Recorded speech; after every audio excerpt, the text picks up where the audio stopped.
सबसे पहले method of calculating the national income, कि नेशनल इनकम निकालने के लिए आपके 3 मेथड होते हैं। पहला मेथड होता है इनकम मेथड। कौन सा मेथड होता है आपका? पहला इनकम मेथड होता है, ठीक है।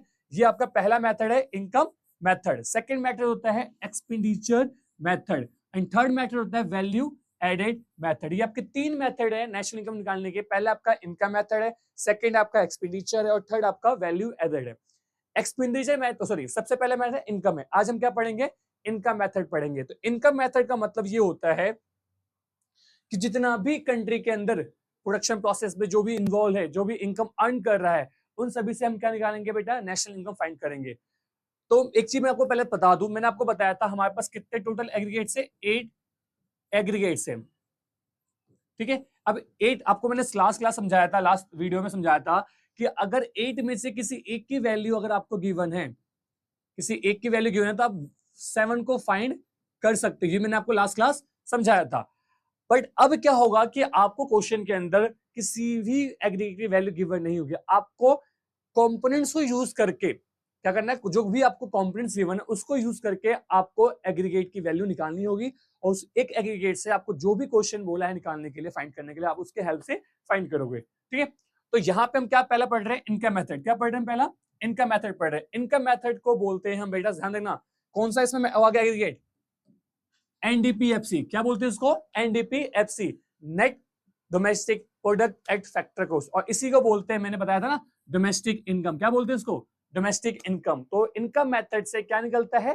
Domestic income. उसे क्या बोलते हैं? एनडीपीएफसी। तो आपको 8 एग्रीगेट में से एक की वैल्यू आ गई, तो आप एक की जब वैल्यू आ गई तो आप रिमेनिंग 7 की वैल्यू फाइंड कर सकते हो। यही बताया मैंने कि इनकम मेथड से एनडीपीएफसी आता है, उसे कहते हैं हम डोमेस्टिक इनकम। इसके 3 कंपोनेंट है। पहला कंपोनेंट है compensation of employees, compensation of employees, COE. Second point है ऑपरेटिंग सरप्लस। क्या आपका सेकंड पॉइंट है बेटा? ऑपरेटिंग सरप्लस है। एंड थर्ड पॉइंट हो गया मिक्स्ड इनकम। देखो सीओई का मतलब होता है जितने भी पर्सन जो काम कर रहे हैं, ठीक है, अपना कलेक्ट, जैसे मैं यहाँ पढ़ा रहा हूं तो पढ़ा के मुझे क्या मिल रहा है? इनकम मिल रहा है ना। अगर मैं यहाँ पे सर्विस दे रहा हूं तो मुझे इनकम मिल रहा है, तो इसे बोलते हैं कंपनसेशन ऑफ एम्प्लॉय। कंपनसेशन का मतलब कि अगर मैं वहां कुछ सर्विस देकर काम करके जो पैसा अर्न कर रहा हूं उसे बोलते हैं COE, compensation of employ. Second point है ऑपरेटिंग सरप्लस, मतलब इनकम फ्रॉम द प्रॉपर्टी और एंटरप्रेन्योर, मतलब इनकम फ्रॉम प्रॉपर्टी या एंटरप्रेन्योर से जो पैसा आ रहा है उसे बोलते हैं ऑपरेटिंग सरप्लस। थर्ड कौन सा है? Mixed income. सबसे इजी है। मिक्स्ड के अंदर वो पर्सन जो सारा काम खुद कर रहा है। एग्जांपल, अगर मान लो मेरी खुद की शॉप है या मैं खुद के इंस्टीट्यूट में पढ़ा रहा हूं, तो सारा फंक्शन में ऑर्गेनाइज कर रहा हूं, सारा काम मैं कर रहा हूं, तो मिक्स इनकम हो गया ना। अब मैं इनकम डिवाइड तो नहीं कर सकता ना। एग्जांपल, अगर मैं खुद के क्लिनिक पे खुद का डॉक्टर बैठ रहा हूँ, लाइक मेरी क्लिनिक है, मैं खुद के क्लिनिक पे बैठता हूँ, तो मैं पैसा डिवाइड नहीं करूंगा ना, तो मिक्स इनकम का पार्ट वो आपका हो जाएगा। तो पहला सीओई, सेकंड है ऑपरेटिंग सरप्लस एंड थर्ड है मिक्स्ड इनकम, ठीक है। अब सीओ के 3 पार्ट हैं। पहला देखो, मैं यहां पढ़ा रहा हूं तो यहाँ पे सैलरी में 3 टाइप से मिलेगी। पहला या तो कैश में मिलेगा कि लाइक मेरे जो ऑनर होंगे आएंगे कि भैया सर आपने पढ़ाया है, आपका मंथ हो चुका है, तो आपको हम कैश नोट दे रहे हैं, तो आपका कैश में हो गया। तो wages and salary in cash, किस में हो गया? कैश में हो गया। सेकंड पॉइंट, अब यहाँ के ऑनर कहते हैं कि सर मैं आपको ना कैश में पैसा नहीं देता हूँ, आपको मैं ना फ्री कार देता हूँ, कपड़े दे देता हूँ, घर दे देता हूँ। मतलब कि अगर मुझे कैश मिलता उस कैश से क्या करता? मैं गाड़ी लेता, घर लेता, कपड़े लेता। तो मेरे ऑनर ने बोला कि सर आप इतनी मेहनत क्यों करोगे, हम आपको गाड़ी दे देते हैं, आपको कपड़े दे देते लाकर, आपको घर दे देते हैं। तो ये सब लाइक सैलरी के पार्ट हो गया ना। तो वेरियस सैलरी इन काइंड, तो पहला कैश मिल सकता है, गांधी जी डायरेक्ट मेरे घर पे आ जाएंगे। सेकंड, गांधी जी ना आकर मेरे पास उसके फॉर्म, कुछ फॉर्म्स के अंदर, इसे बोलते हैं नॉन मेटेरियल, मुझे पैसा नहीं मिल रहा है, मुझे किसी मटेरियल में सैलरी मिल रहा है। एंड थर्ड पॉइंट क्या लिखा हुआ है?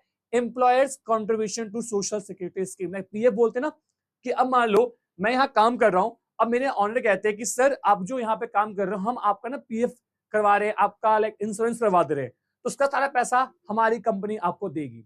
एक तरह से सैलरी की तरह होगी ना, कि अगर मान लो मेरा जो इंश्योरेंस है, बीमा है, हेल्थ इंश्योरेंस है, अगर मैं खुद करवा रहा हूँ तो मेरी सैलरी से पैसा जाएगा, बट अगर मेरा ऑनर मुझे करवा के दे रहा है तो मेरे सैलरी का पैसा जो कट रहा था वो बच जाएगा ना। तो ये भी पार्ट ऑफ द सैलरी हो गया।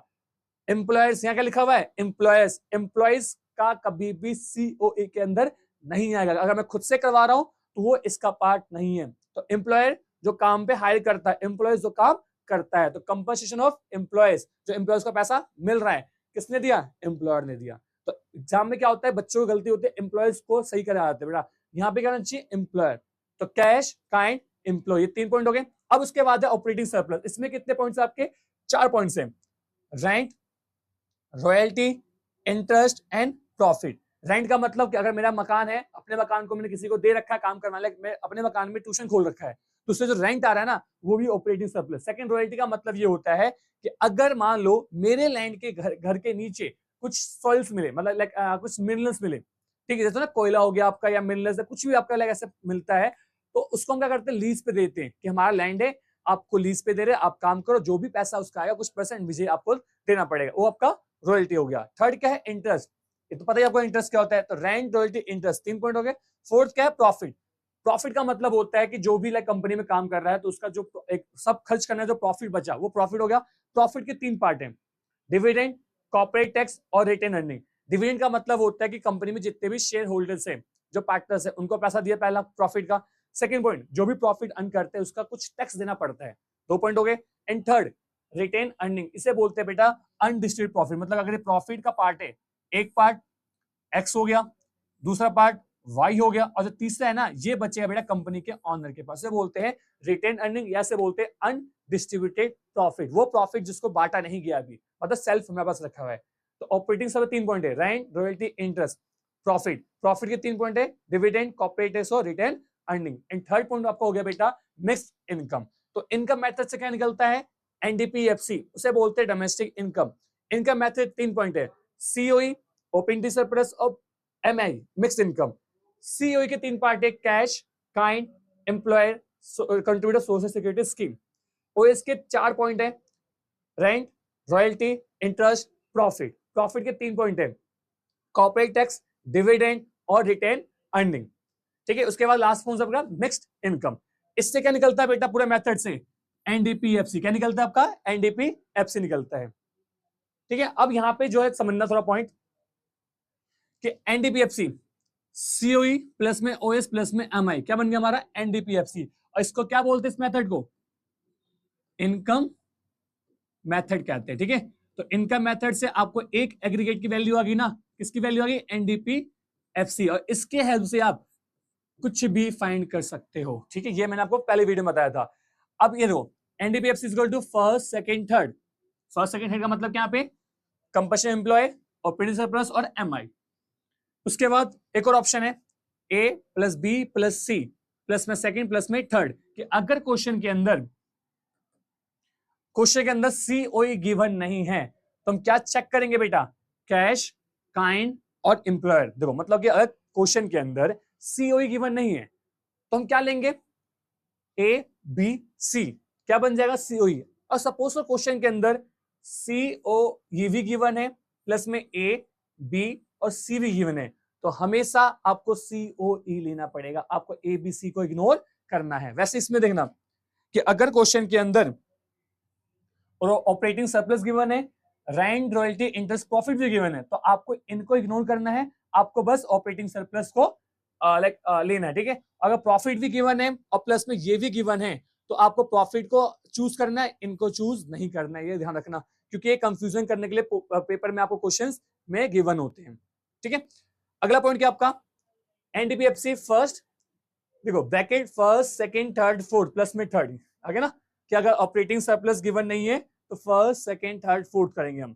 उसके बाद अगर मान लो first, second, third, fourth, profit given नहीं है तो X, Y, Z, dividend, corporate tax और रिटर्न अर्निंग, प्लस में थर्ड। इससे क्या बन जाएगा बेटा, इससे आपका एनडीपीएफसी हो जाएगा। तो ये आपका मेथड था जिसमें एनडीपीएफसी निकलता है। अब